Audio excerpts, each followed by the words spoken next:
She's helped more than 40,000 patients in her career from all walks of life to not only find love and make it last, but to also find a sense of peace. Her new book, Plus One, The Numerology of Relationships, focuses on how numbers can give us insight, the good and the bad, into our partnerships. Welcome now, intuitive psychologist and best-selling author, Dr. Carmen Harra. Thank you so much for being here, looking beautiful in red. Oh, thank you. The color of the season and the color of love. The color of love. I love that.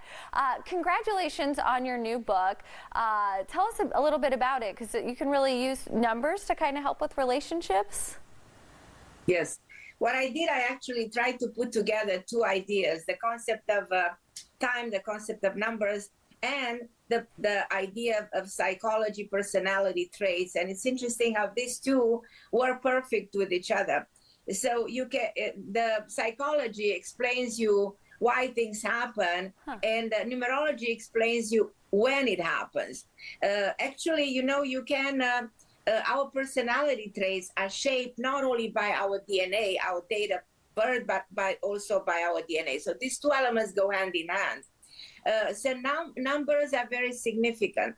A person's divine code requires psychological interpretation, and the person's way of thinking requires a numerological interpretation. So combining these two, I came up with defining every number as a human archetype, and also I came up with 7 major love relationships that exist. So you have to find out which relationship are you in.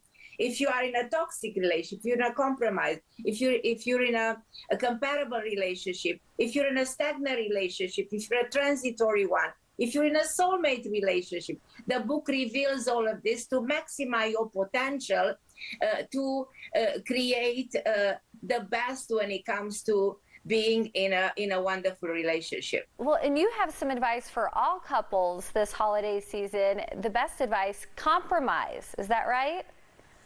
Absolutely. When you can see eye to eye because you disagree, then you have to start compromising. And you make a list of all the things that you need to do during the holidays, and let your partner choose what he wants, and you choose the rest. So you have to be very wise and very forgiving. So this is the only way to keep peace during the holiday season.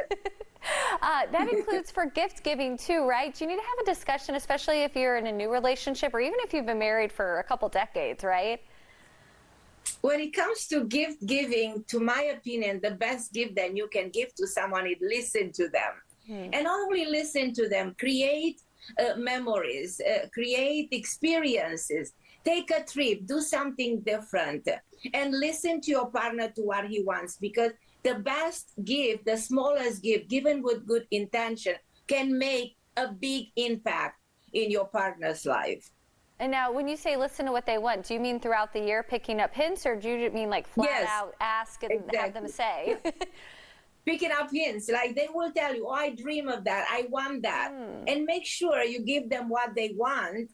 But sometimes if it's too expensive, give them something similar. I like that.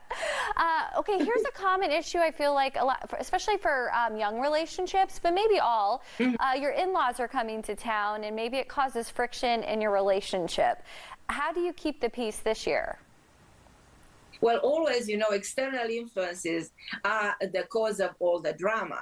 So if they're coming and the energy starts to become difficult, and you feel like they're ready for arguments and complaints, you have to have the wisdom, because that's what the holiday season that is testing your powerful love for forgiveness, for wisdom.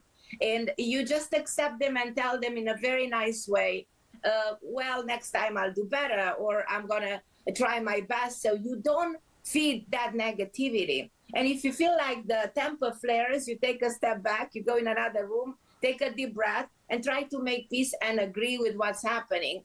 And don't argue, you know, no arguments. I like that, taking a moment at a time, and talking it out with your significant other too. Sometimes things just kind of get out of control by not communicating, right? Exactly. You know, lack of communication always leads to a lot of disagreement and breaks up. You know, a lot of people actually break up during the holiday season. And a lot of people propose more than ever during the holiday season because it looks good and it sounds good. But it's not necessarily the best time to propose. So as you can see, those are the two extremes. But communication is essential to always bring peace and always make the best of this time of the year, which is a time of forgiveness, oneness, togetherness, giving, receiving, and love overall. Well, thank you so much for this insight. We appreciate it.